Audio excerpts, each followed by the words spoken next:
நமக்கு வந்து அப்போல்லாம் தப்பிச்சிட்டோம். இது ஒன்றும் கிடைக்காது, யாரையும் ஒன்றும் பண்ணாது. கண்ணில் காட்டும், பாதுகாத்து கொடுத்துக்கும். அதுதான் புத்து அப்படின்னா ஆன்மீகம். இது கும்பிட ஆன்மீகம் அதிகமாக போகணும். அதனால் அதுதான் பக்தருக்கு சித்தருக்கும் உள்ள வேலை தான். பக்தர் வந்து நம்ம போய் கேட்குறோம், சித்தர் வந்து அதை எடுத்துக்குவார். அது வந்து சித்தர் இடம் அது.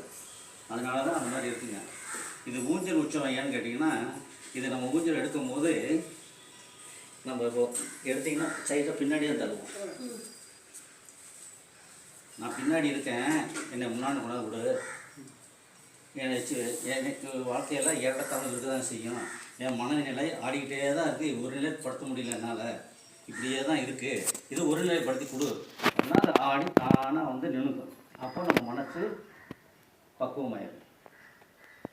அதுக்கு தான் அந்த ஊஞ்சல் வச்சு அலங்காரம் பண்ணி பார்க்குறது. எல்லாருடைய மனசை அதை நிவர்த்தி பண்ணக்கூடியது. அந்த ஊஞ்சலோட உற்சவத்துக்கு இதுதான் முறை. அதாவது எல்லாம் நம்ம வந்து பின்னாடி தான் தள்ளி முன்னாடி தள்ளுவோம். ஆனால் பின்னாடி தள்ளினா முன்னாடி தான் வருது. நம்ம மனசு இருக்கிறத நிறைவேற்றி வைக்கணும். அதுக்கு தான் அந்த ஊஞ்சல் வந்து வைக்கிறது. ஆமாம், அது இந்த இடத்துக்கு வரணும், ஒரு பிராப்தம் இருந்தால் தான் வர முடியும். எனக்கு வரணும் பற்றி வைப்ரேஷன் தெரிஞ்சுது. எல்லாருக்கும் அமைப்பு கிடைக்காது. வந்தாங்கன்னா இன்றைக்கி அவங்க இடத்துக்கு நல்லபடியாக அம்மாவை பார்த்துக்கும்.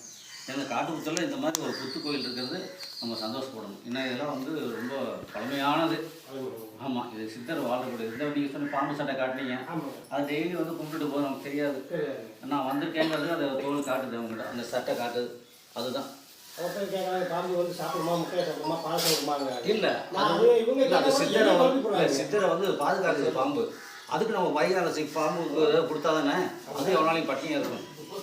அதனால தான் வந்து நம்ம அந்த பாம்புக்கு வந்து பால் இருக்கிறது. அந்த சித்தரை காப்பாற்றுது, உள்ளே இருந்து காப்பாற்றுது. சில பேர் தியானம் பண்ணுவாங்க, மாதக்கணக்கில் வருஷக்கணக்கில் தியானம் பண்ணும்போது பார்த்தீங்கன்னா புத்து அப்படியே மறுபடியும் அவங்களுக்கே தெரியாது தியானத்தில். அப்போ அந்த புத்தே வந்து மூடிடுவாங்க.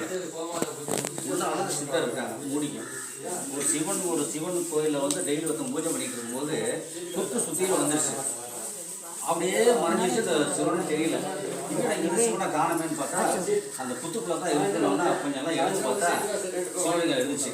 அதனால என்ன பண்ணாங்க, அதுக்கு புத்தீஸ்வரர் அப்படின்னு ஒரு பேர் வச்சுட்டாங்க. புத்தீஸ்வரர் பேர் வச்சுட்டாங்க. இது வந்து அந்த நாகர் வந்து யார், இப்போ நாகர் எடுத்துக்கிட்டோம்னா விநாயகர் பார்த்தீங்கன்னா கயிறு மாதிரி கட்டி கழுத்தில் வச்சுக்குவார், இடுப்பில் வச்சுக்குவார். முருகர் பாதத்தில் இருக்கும், சிவனுக்கு கழுத்தில் இருக்கும். சிவனுக்கு பார்த்தீங்கன்னா பெருமாளுக்கு பார்த்தீங்கன்னா படுக்கையாக இருக்கும். அது பாதுகாத்து படுத்துக்குவார்.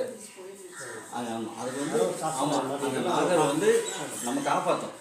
நம்ம அடிக்கக்கூடாது, போடக்கூடாது, அதை நம்மளை காப்பாற்றும். நான் அது சிவபெருமானே அங்கே தான் படுத்திருக்காரு.